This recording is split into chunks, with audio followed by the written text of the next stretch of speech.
Hello lovely people, welcome into my channel. My name is Jer. I came out 12 years ago, and this is my coming out story. Kicking it back to old freaking YouTube days. I made this video a really long time ago. I did it like OG, first coming out, all of the raw emotions, every like bad feeling was circulating around my head. And like truthfully, nothing felt comfortable. I was dealing with all this heaviness of not knowing who I was, not knowing where I was going, not really even knowing what was happening in that moment. Everything was just confusing and scary. And they say that coming out is like having a second birth because it's also disorienting, especially when it was really volatile like my situation was. Full content warning, there is some violence. Not a ton, but there's some violence, so just be aware of that. I knew in 4th grade that I was a little fruity. I had a sense, I had a feeling, I had a premonition, and I was hanging out with this kid who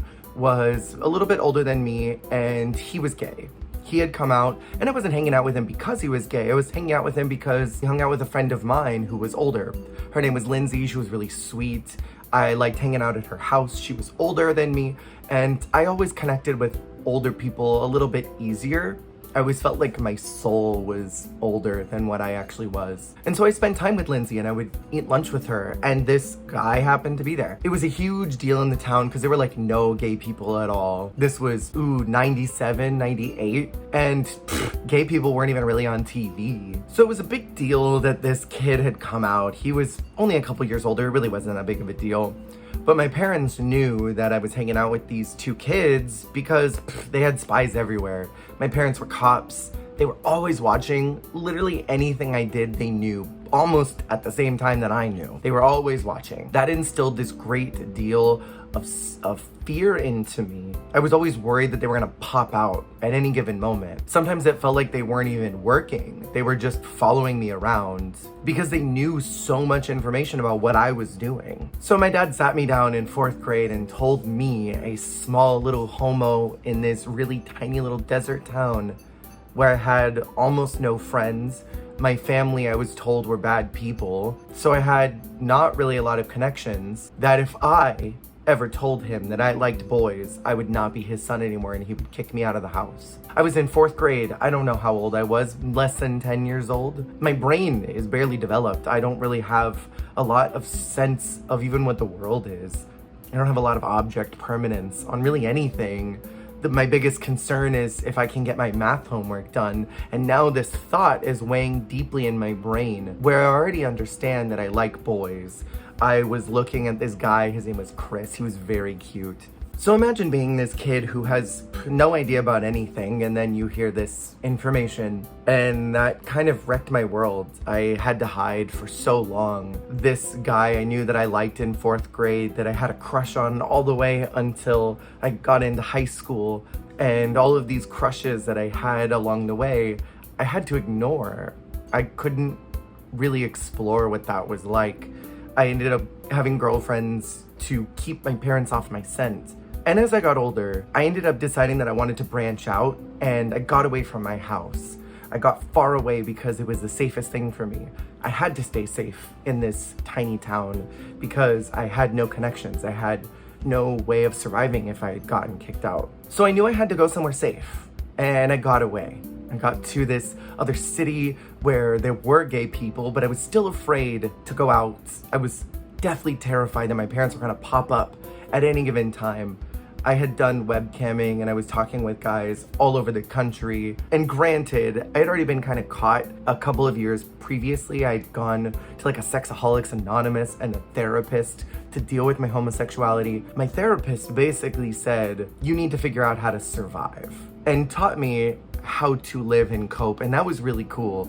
I don't think this Christian dude was supposed to help me be gay in private, but that's essentially what he did. So I'm living my life, I'm living my truth, and I decide that I'm gonna start a process of coming out, and I was terrified. I was so scared because I didn't know what the consequences would be. I had no idea what would happen next. And when I finally did come out, I told a bunch of my friends. I kept it really under wraps. A couple of people found out on their own, but it was so clear and obvious that something was wrong. I clearly was not being myself. I was sad. I felt alone. I felt isolated because I knew that if I came out and if I told my parents the reality, I knew what would happen. I couldn't hide that on my face. I'm not good at hiding my emotions. I'm not good about not wearing my emotions on my sleeve. I'm a book. If I'm annoyed, you can tell within seconds of my face because I have the worst RBF. I had a manager that called it resting Jer face. I wear my sadness on my sleeve. You can tell the moment that I'm feeling bad about something. And my parents knew that something was wrong and essentially bullied it out of me and bullied me to come out. And I had to. I had no choice. My dad put his hands around my neck, and I think in that moment he was probably going to kill me. And I think he realized being a cop, killing your child is probably not something you can get away with. And the worst part was that my mom just sat there watching the whole time. This happened in October. Traditionally in the past, this month has been difficult for me. I'm always kind of thinking back to that moment. I'm always reflecting back into that decision. Did I make the right call? Was that time the right time to do it? And every year has been very difficult. I end up going into these horrible depression spirals because I just realize all these things that I missed out on, that I lost because of that moment. But this year, reflecting on it again, sitting on it, I haven't even thought about it until this day. Thinking about National Coming Out Day has been so cathartic. I'm at this place right now where I realize that I made the right decision. I made a good choice. I made the right call to be my authentic self and to allow the world to know me and not have to hide that anymore. Because for so long I hid that. And I think for a lot of people coming out, it's an especially scary time because you want to be yourself. You want to be the authentic version of you. But what are gonna be the consequences? Will you be disowned? Will your family talk to you? Do you have resources to protect you and keep you safe if that happens? There are so many what ifs, and very few people talk about what happens afterwards. That immediate sense of community that you gain right when you start to come out. All these people that rally behind you and support you and are there for you. When I came home after that day of coming out, my friend was there for me. She sat with me and allowed me to cry with her and walked me through the things that I could do. She helped me get in contact with Jake, my partner, and we figured out a game plan on how to survive next. There were all these people that showed up in my life, and there were plenty of people that showed up and didn't want to be a part of it, but there were so many people that showed up and were there and wanted me to know that I was loved and supported. And that was the coolest feeling in the entire world because it was something I was always desperately afraid that I would never get. And having that for the first time ever was incredible. And thinking back this year on all of those moments that happened, my friend at school, Jacob, different from my partner, who sat me down and said, "Who doesn't like penis? Listen, I support you." That was this moment that I'll never quite forget. My friends that sat with me and allowed me to cry as I processed emails that my parents would send me, guilting me for coming out. These moments where my partner was there for me as we processed what was next and how to move forward. These are moments that shaped my life in a really positive way. And throughout all that pain, there was so much growth. For any of you who have come out recently and are still experiencing that pain, I promise you, it will get easier. I know the campaign is, it gets better. And that's never quite sat right with me on some level because it never felt like it got better. It felt like it got worse.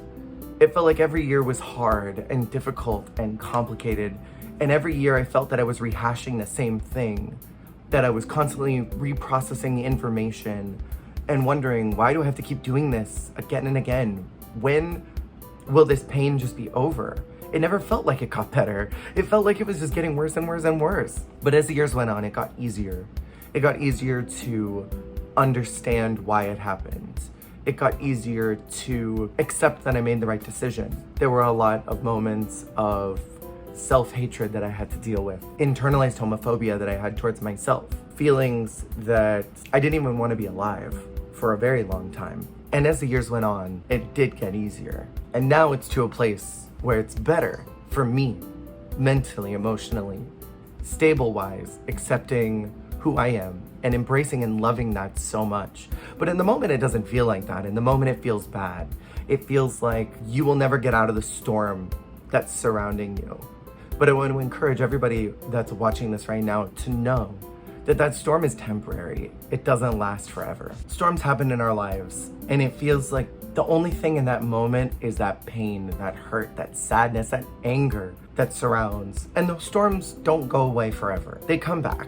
There have been years where it's been very difficult, where I just felt this swirling of anger that felt like it would destroy me because I was so mad. But it's only a temporary moment. And as you go through those storms, you get stronger, you rebuild, you develop. The people in your life that love you, surround yourself with those people because they'll be there for you. Being fully realized in who I am now, embracing my gender expression of my gender identity, who I am as a person, would have never happened if I hadn't come out. That moment may have been one of the darkest points in my life, but it was so worth it to be where I'm at now. And for all of you who are coming out this year or have recently come out, I'm sending you all the love, all the light as you move forward. Know that it's going to get easier, and know that there are people who have experienced this before and are there for you to guide you and encourage you as you move forward. You've got this, and you're doing a great job. Happy National Coming Out Day to all of you. Hey, thank you so much for watching. If you liked the video, make sure to click that like button. And if you want to see more, hit subscribe. Goodbye.